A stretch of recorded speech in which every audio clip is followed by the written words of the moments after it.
ஆனால் அரசமைப்பு சட்டத்தில் இருக்கிற உண்மையான உயிர் மூச்சான கோட்பாடான மதச்சார்பின்மைக்காகவே கொல்லப்பட்டவர், அந்த கருத்தில் உறுதியாக இருந்ததனால் கொல்லப்பட்டவர் இந்திரா காந்தி அம்மையார்.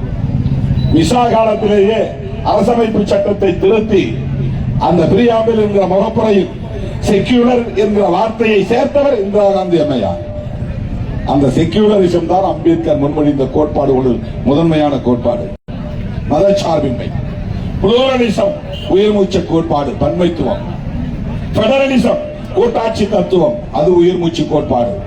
அதாவது அரசமைப்பு சட்டத்தின் ஆன்மா, அதுதான் ஆன்மா. இதுதான் அரசமைப்பு சட்டத்தினுடைய உயிர் மூச்சு. சுதந்திரம், சமத்துவம், சகோதரத்துவம், இதெல்லாம் அரசமைப்பு சட்டம் முன்மொழியக்கூடிய கோட்பாடுகள். இந்த கருத்துக்கு நேர் எதிரான கட்சி பாஜக. அவங்க வெளியே வந்து சொல்லுங்க, இந்த கருத்துக்கு நாங்கள் ஆதரவாக இருக்கிறோம். ஒரே தேசம், ஒரே மொழி, ஒரே தேசம், ஒரே மதம், ஒரே தேசம், ஒரே கலாச்சாரம், இது அரசமைப்பு சட்டத்திற்கு எதிரானது, புளூரலிசத்திற்கு எதிரானது. ஒரு மதம் சார்ந்து பிற மதங்களை எதிர்ப்பது, அது செக்குலரிசத்திற்கு எதிரானது, அரசமைப்பு சட்டத்திற்கு எதிரானது, அம்பேத்கருக்கு எதிரானது.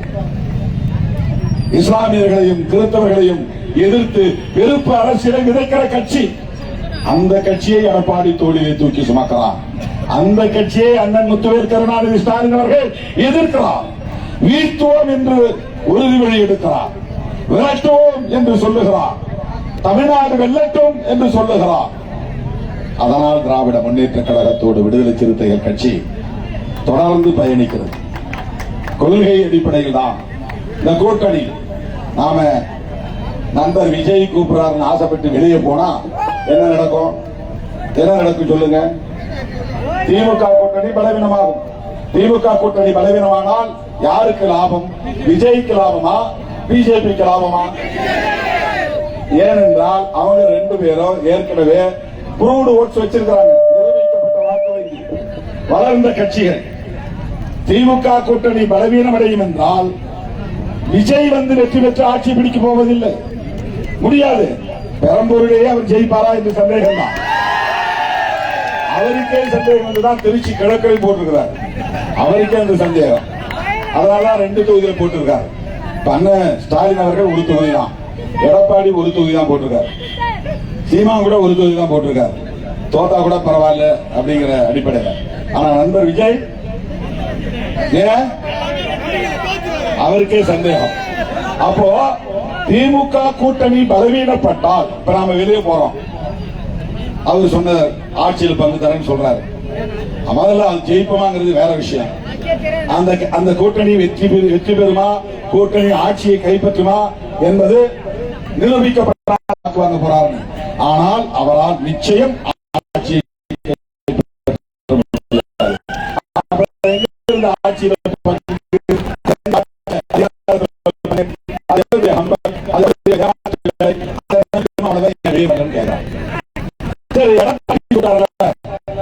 அவர் 25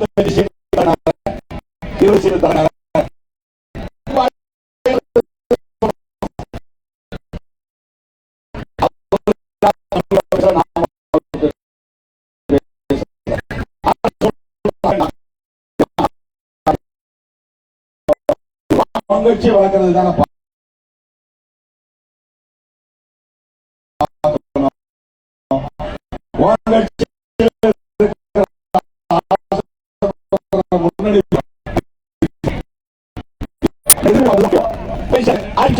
வேட்பாளரை போட்ட உடனே ஜெயிச்சிட முடியாது.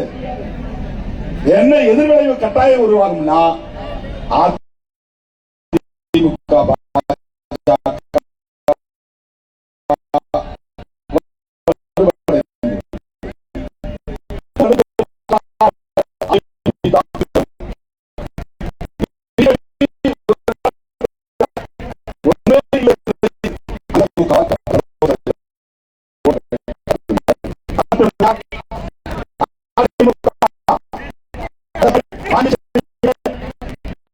பாஜக 10 இடம், அதிமுக 2 இடம். புதுசா கட்சி தொடங்கின சார்லஸ் மார்டின் அவர் எல்ஜிஏக்கு ஏதோ கட்சி ஆரம்பிச்சிருக்காரு. எல்ஜிஏக்கு 3 இடத்துல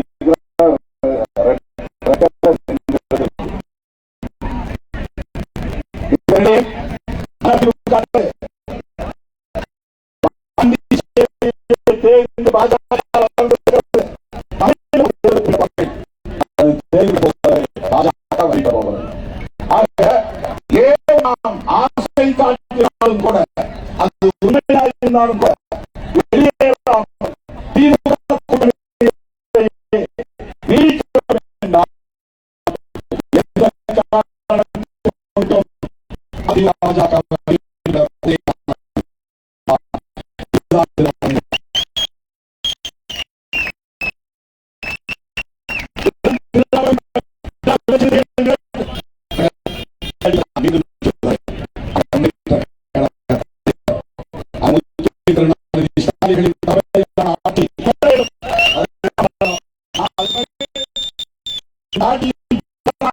சிலவற்றை சாதிக்க முடியும், போராட்டங்களின் மூலம் சிலவற்றை சாதிக்க முடியும்.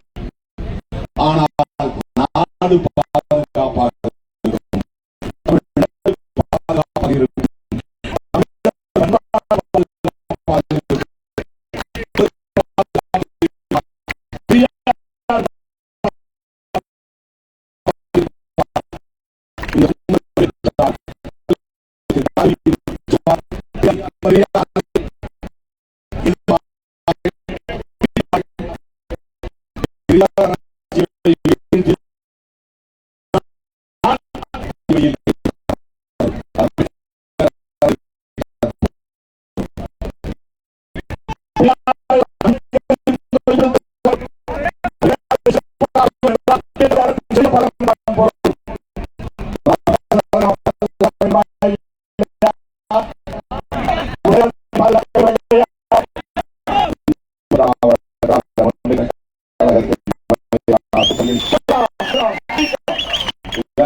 வளர்ச்சி பிடிக்காத மக்கள்